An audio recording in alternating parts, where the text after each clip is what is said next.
25-26 সেশনে তোমরা যারা বিভিন্ন বিশ্ববিদ্যালয়ে ভর্তি হয়ে গেছো অথবা সামনে ভর্তি হবা, এখনো যেহেতু তোমাদের ক্লাস শুরু হয় নাই, এখন একটা অবসর সময়ের মধ্যে তোমরা আছো।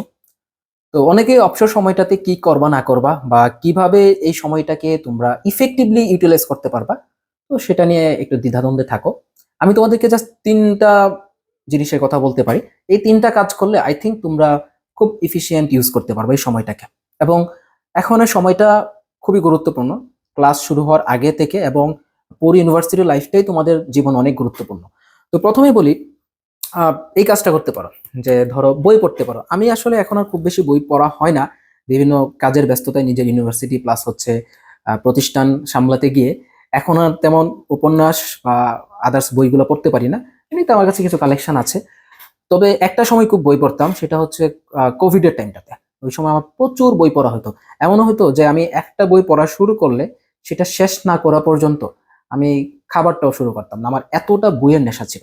এবং বই পড়ে মানুষের মস্তিষ্কের যে থিঙ্কিংটা এটা খুবই বেড়ে যায়। বিশেষ করে আমরা এখন এমন একটা সময়ে, বা আমরা তোমরা সবাই এমন একটা সময়ে বিলং করতেছি যেখানে রিলসের দুনিয়াতে আমাদের মস্তিষ্কের ধারণ ক্ষমতা থেকে শুরু করে মস্তিষ্কের থিঙ্কিং ক্যাপাবিলিটি বা আমাদের আইকিউ, ইচ অ্যান্ড এভরিথিং, প্রত্যেকটা জিনিসে আমরা খুবই হ্রাস পেয়ে যাচ্ছে। এবং আমরা খুব ব্রডলি অনেক জিনিস চিন্তা করি না, অনেক ডিপলি অনেক কিছু চিন্তা করতে পারি না সহজেই। দেখা যায় যে আমাদের অল্পতে আমরা খুব হাইপার হয়ে যাই। তো এই যে বিষয়গুলো ঘটে বা নলেজ গ্যাদারিংটা, এটাও আমাদের মধ্যে না কেন জানি কমে যাচ্ছে।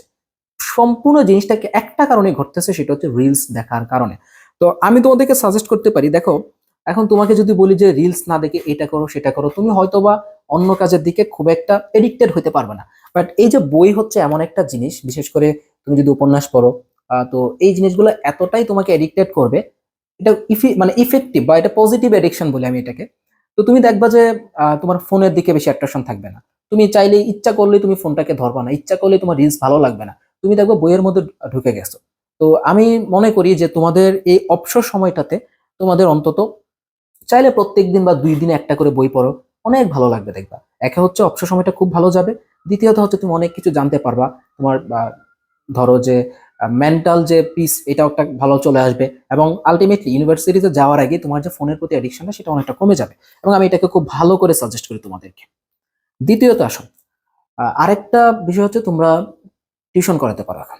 কারণ অনেকেই বাসায় থাকো, তো বাসায় থেকে এলাকায় যে ছোট বাচ্চা কাচ্চা আছে, হোক সেটা পেমেন্টের জন্য অথবা এমনিতেই ওদেরকে একটু পড়াইতে পারো, এটা খুবই ভালো জিনিস। তো এই জিনিসটা তোমাদেরকে খুবই প্রেজেন্টেবল করবে। মানে তুমি দেখবে যে ইউনিভার্সিটিতে আসার পর মানুষের সামনে তুমি খুব খুব মানে সাহস নিয়ে নিজেকে প্রেজেন্ট করতে পারতেছো এবং সহজেই টিচারদের সাথে কথা বলতে পারতেছো, বা তোমার মধ্যে কোনো প্রকার জড়তা কাজ করবে না। তুমি যদি ভালো পড়াতে পারো, এটা একে একে হচ্ছে তুমি ইউনিভার্সিটিতে আসার পরে তুমি দেখবা এখান থেকে ভালো একটা ইনকাম সোর্স তোমার হয়ে যাচ্ছে, নিজের খরচটা নিজে চালাতে পারবে, এটা একটা ভালো জিনিস। এবং আমি দেখি যে আমার যাদের সাথে আমার কমিউনিকেশন আছে স্টুডেন্টদের সাথে, সবার সাথে তো আর পার্সোনালি কথা হয় না, কিছু স্টুডেন্টদের সাথে আমার পার্সোনালি কথা হয়।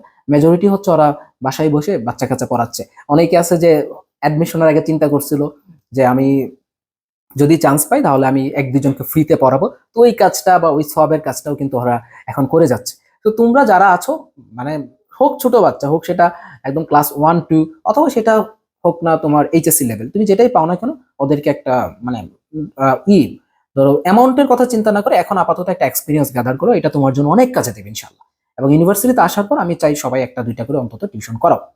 ওকে, থার্ডলি আসো, তোমরা যাদের একটু টেকনোলজির দিকে ঝোঁকটা বেশি থাকে, টেকনোলজি গ্যাদার করতে চাও বা হচ্ছে গ্রাফিক্সের দিকে একটু বেশি নজরটা থাকে, তোমরা চাইলে ওই দিকটাতে কিছু শিখতে পারো। বিশেষ করে গ্রাফিক ডিজাইনিং, ভিডিও এডিটিং, ওগুলা নিতে পারো। তবে আমি মনে করি যে তোমাদের ওই দিকটাতে এতটাও ফোকাস হওয়া দরকার নাই। কারণ তুমি যদি একদম প্রফেশনালি গ্রাফিক্সের দিকে চলে যাও, বা হচ্ছে তুমি যদি প্রফেশনালি একদম ভিডিও এডিটিং এ চলে যাও, তখন আসলে ইউনিভার্সিটির যে তোমার লার্নিংটা আছে বা ইউনিভার্সিটির যে তোমার লাইফটা আছে, ওখানে তোমার অনেকটা ক্ষতিগ্রস্ত হতে পারে। কারণ তখন তুমি ওইটাকে প্রফেশন হিসেবে নিয়ে যাবা। তো ওইটা করার দরকার নেই, বাট যতটুকু দরকার ততটুকু তুমি শিখতে পারো, মানে মজার ছলে বা হচ্ছে নিজের ইন্টারেস্ট থেকে ওই কাজগুলো করতে পারো।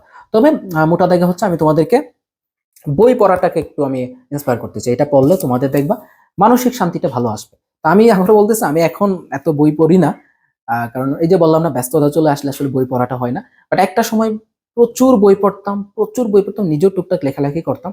তো তখন আর সময়টা খুবই শান্তির ছিল। এবং মাথা থেকে এত সুন্দর সুন্দর থিঙ্কিং আসতো, এটা অন্যরকম একটা আনন্দ দিত। বাট এখন খুব আফসোস করি যে এখন চেষ্টা করতেছি আবার আমি নিজেও বই পড়াতে ফেরার জন্য। তো ইনশাল্লাহ তোমাদেরকে আমি সাজেস্ট করে দিলাম যে তোমরা এই কাজটা করতে পারো, দেখবা এই রিলসের দুনিয়া থেকে আসলে বের হো। এটা মানুষকে এত ক্ষতি করে, এত ক্ষতি করে, যেটা মানুষ চিন্তা করতে পারে না একদম। দেখবা যে মানুষকে একদম ড্রাগের মতো করেও এটা একদম ক্ষতি করে ফেলে, বুঝছো? রিলস এমন একটা জিনিস একদম দেখবা যে ধ্বংস করে দিচ্ছে।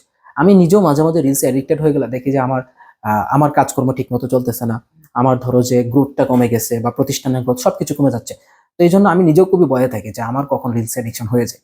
তো যারা ইউনিভার্সিটিতে যাচ্ছ তোমরা এই অবসর সময়টাতে এই কাজগুলো করতে পারো, শুধু অবসরে না, ইউনিভার্সিটিতে গিয়েও বই পড়ার অভ্যাসটা রাখো। ঠিক আছে, আল্লাহ হাফেজ।